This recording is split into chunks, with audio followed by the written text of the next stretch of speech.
la mañana con 32 minutos, estamos de regreso aquí en Radiorama Bajío Informa y vamos de lleno con la entrevista. Ya está en la línea telefónica Raimundo Sandoval Bautista, catedrático de la Universidad Iberoamericana Campus León y representante de Artículo 19 en Guanajuato. Muy buenos días, gracias por tomarnos la llamada. Buenos días. Gracias. Oye, Raimundo, pues para que nos platiques acerca de cómo tendríamos que ver, cómo ves de entrada esta situación de, bueno, por primera ocasión en el país se da la detención de un exalcalde a propósito de estar involucrado en un acto violento contra una periodista. Cuéntanos cuál es la percepción que tienes, cuál es la reflexión que sacas de esta situación, si bien todavía no concluye este proceso, bueno, ya hay pues un avance, ¿no? Sí, era algo que esperábamos hace meses. Hay que recordar que la elección a Carla Silva se da en septiembre de 2014 y que el alcalde en ese entonces, con fuero, pasó, digamos, un proceso libre, porque organizaciones pidieron y periodistas pidieron su desafuero a la anterior legislatura. Ellos decidieron que no procedía y en ese momento la investigación siguió en curso.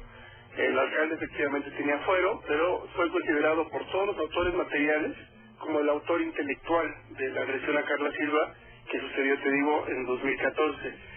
Había, digamos, algunos indicios en las semanas recientes que decían que después de que había terminado su administración, él seguía siendo investigado como autor intelectual, y ahora esta detención pues sucede casi sorpresivamente, porque no era algo, digamos, tan explícitamente anunciado, estaba velado, pero no era tan explícito, y lo que hay que observar es que pues es parte de un proceso judicial donde se está revisando efectivamente su autoría intelectual o delitos, sobre todo del fuero común.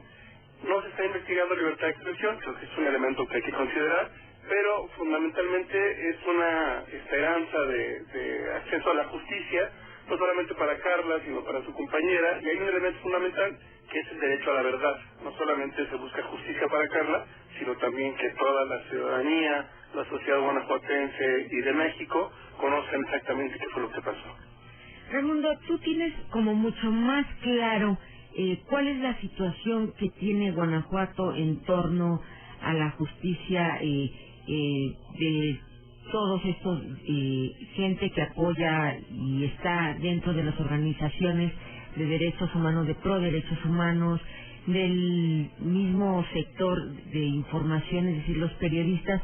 ¿Dónde estamos parados? Si bien no tenemos registradas hasta este momento, afortunadamente, muertes de compañeros, ¿cómo estamos ubicados en el contexto nacional?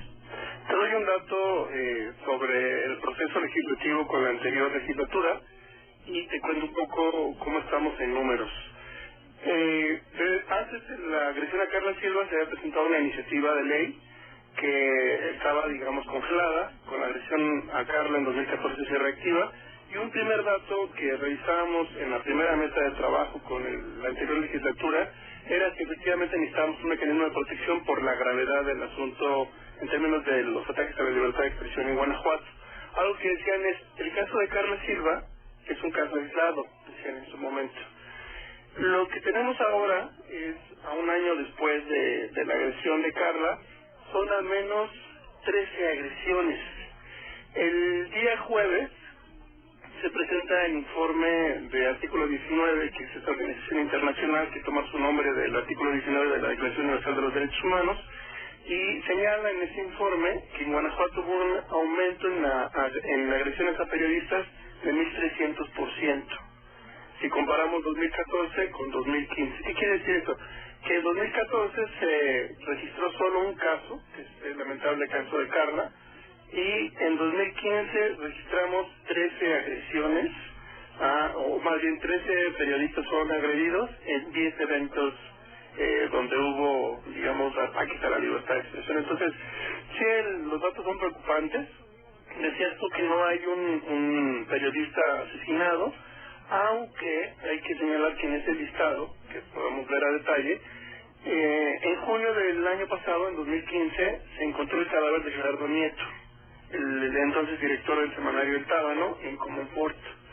La cuestión es que hasta ahora la Procuraduría de Justicia no ha concluido la investigación y no ha deslindado o no ha dicho si efectivamente el asesinato tiene que ver o no con su práctica periodística. Entonces, sí hay un asesinato, no es claro si está vinculado con su práctica periodística, pero sí es un dato que alarma, digamos, y que pone los ojos en Guanajuato, diciendo hay que tomar cartas en el asunto.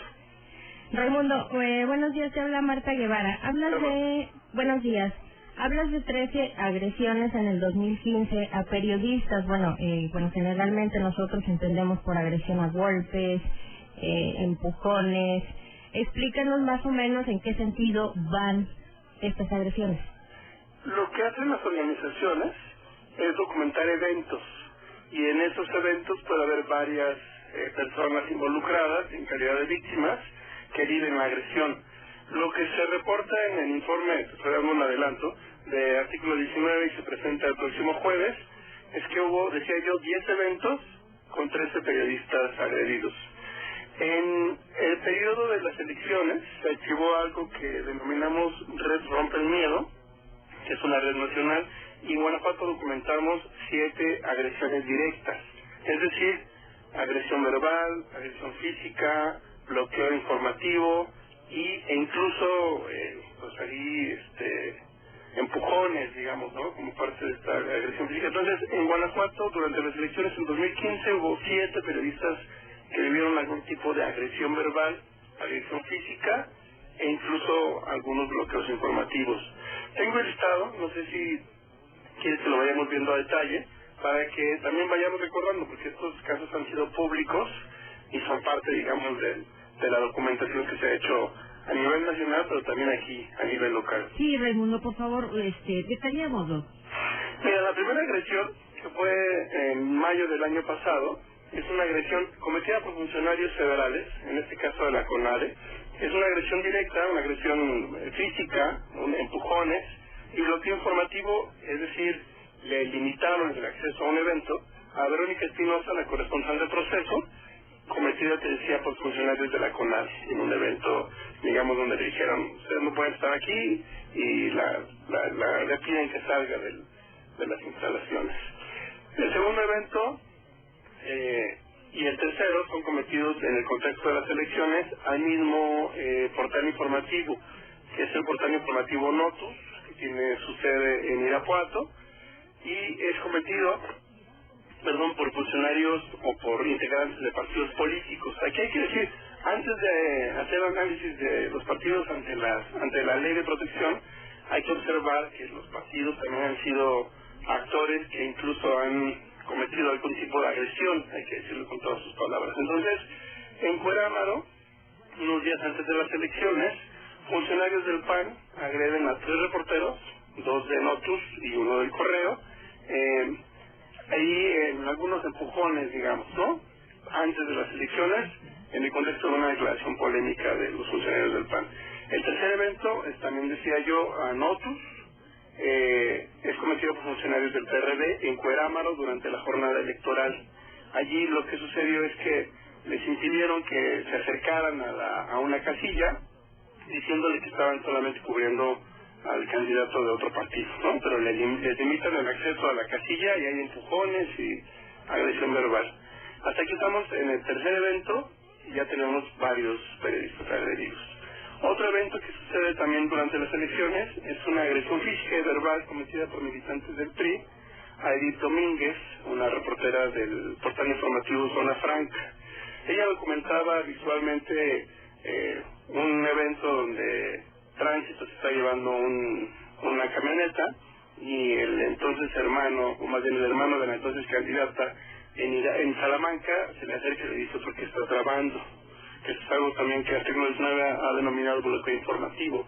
Y le dice, tú no puedes estar grabando porque es un evento, digamos, particular, ¿no? Y esa es una agresión de las más graves sucedidas durante las elecciones y es cometida por el PRI. Hasta acá tenemos una agresión del PAN, una del PRD y esta particularmente del PRI. En su momento pedimos que los partidos se posicionaran sobre las agresiones y no hubo una sola declaración o un posicionamiento de los partidos en relación a estas agresiones. Hasta aquí estamos en el cuarto evento. Seguimos. En el quinto evento, que fue algo muy conocido a nivel local, es la agresión de policías municipales al periodista Guillermo Villegas, o Memo Villegas, que es periodista de varios medios, también locutor de radio. Y lo que sucedió acá es que Memo venía en su moto, se da cuenta de un operativo, decide, digamos, documentar algunas detenciones, y los policías municipales de León se le acercan y le dicen: tú no puedes estar grabando. Lo suben a la patrulla, lo llevan a un centro de detención, y en ese entonces el director de Seguridad Pública dice: perdón, pero nos equivocamos, regresen al lugar donde fue detenido. Y es una agresión grave porque pues él documentaba una detención y estaba haciendo su trabajo, porque él es de la fuente policíaca. Memo decía en su testimonio que a él le parecía que no era grave, porque pues ya lo había pasado varias veces, y porque pues justo él cubre esa fuente y acababa de ver a los funcionarios en otro evento, entonces que sí le parecía un exceso por parte de los policías. Sexto evento. Policías municipales de León instigan a amenazar a una periodista, a un detenido.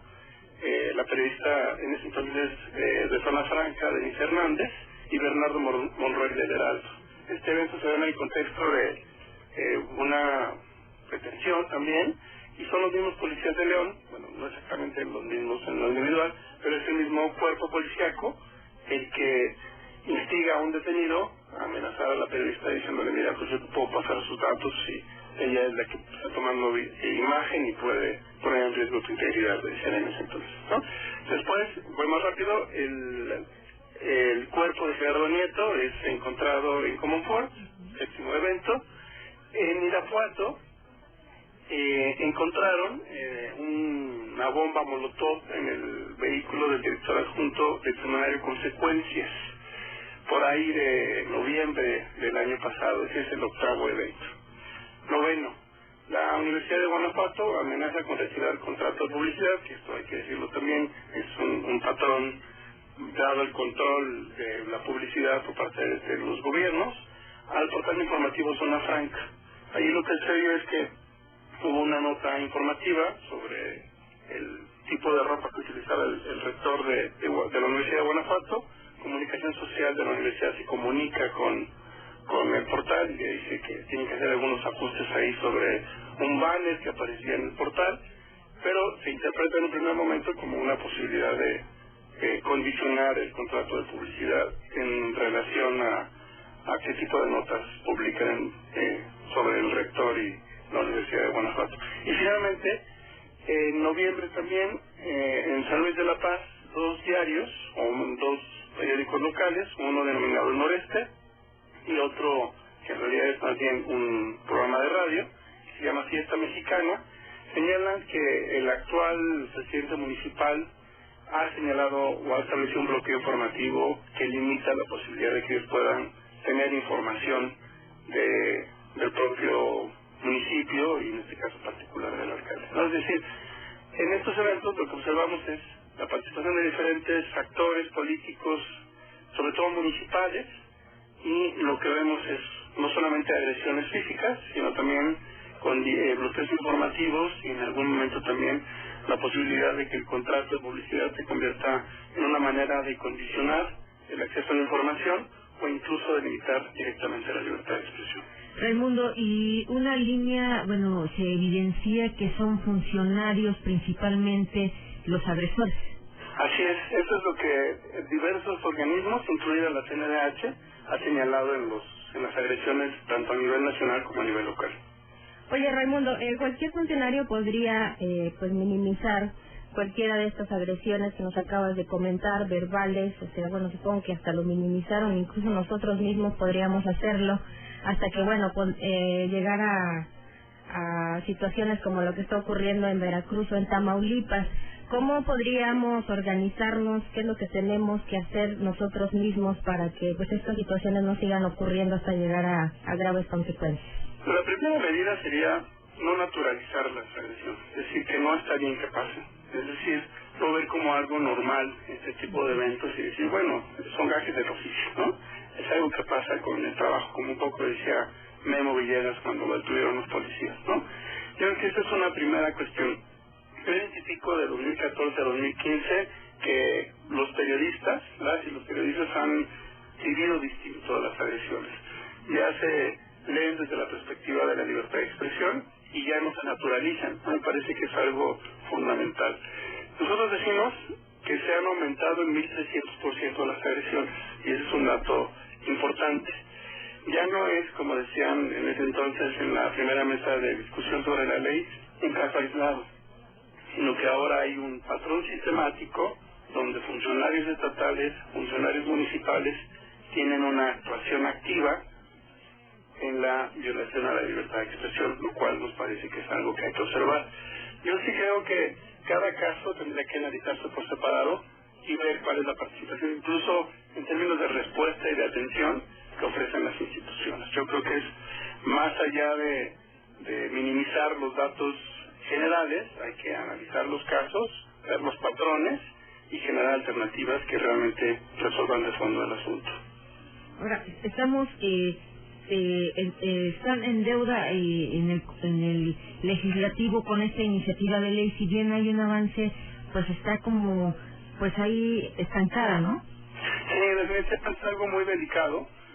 Esta cuestión del archivo que acaba de suceder hace algunas semanas, es decir, que el Congreso decidió enviar archivo la iniciativa, es algo que venía de la legislatura pasada.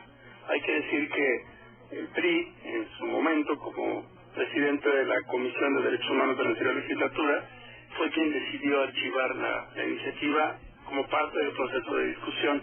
Tuvimos 7 meses de trabajo con la anterior legislatura para mejorar la iniciativa, pero no hubo voluntad de los partidos políticos. Yo creo que lo que vemos ahora es una reactivación de las posiciones de los diferentes partidos políticos y es fundamental que se considere que debe haber protección para periodistas y que la iniciativa, como estaba planteada inicialmente, no puede ser aprobada, no solamente porque está en proceso de archivo, sino porque no responde a la realidad de Guanajuato, en el que se requiere una perspectiva integral, y te puedo detallar cuál es la propuesta, para que entonces no solamente se cree un mecanismo burocrático en aislado, sino que realmente puedan atenderse en el fondo las problemáticas que están detrás de las agresiones.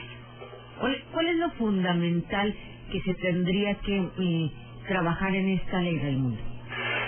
Lo primero es que haya voluntad política de los partidos, porque hay que decir que las 3 principales fuerzas políticas, o las 4 fuerzas políticas que están representadas en el Congreso, con más de un diputado, han sido inconsistentes en sus declaraciones. Entonces hace falta llevar a la práctica esas declaraciones y que entonces muestren en los hechos la voluntad política.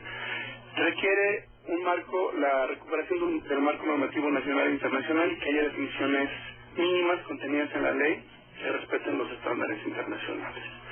Se ha hablado ya de la derogación de la ley de imprenta por parte del grupo parlamentario del PAN, lo cual se propuso en su momento hace un año, que nos parece fundamental porque es una ley de 1951 que es realmente obsoleta. Hace falta, y esto va más allá de la creación de un mecanismo de protección, derogar los delitos de difamación y de calumnia. Somos en Guanajuato de las 9 entidades federativas que no ha despenalizado la difamación y la calumnia. Ya en 2007 en el Código Penal Federal se despenalizaron estos delitos y en casi 10 años Guanajuato no ha hecho ese trabajo de despenalización. Insisto, esto va más allá de la aprobación de una ley de protección, sino con la armonización del Código Penal con los estándares internacionales.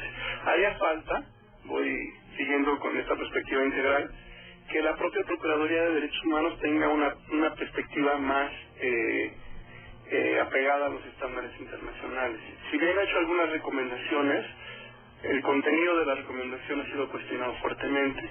Lo que se está proponiendo como parte de esta medida integral es que se cree una relatoría especializada en la Procuraduría de Derechos Humanos que atienda violaciones a la libertad de expresión desde una perspectiva integral. Es decir, lo que muestro no es solamente la aprobación de un mecanismo similar al mecanismo federal, sino una armonización de las leyes estatales en función de ciertos estándares internacionales.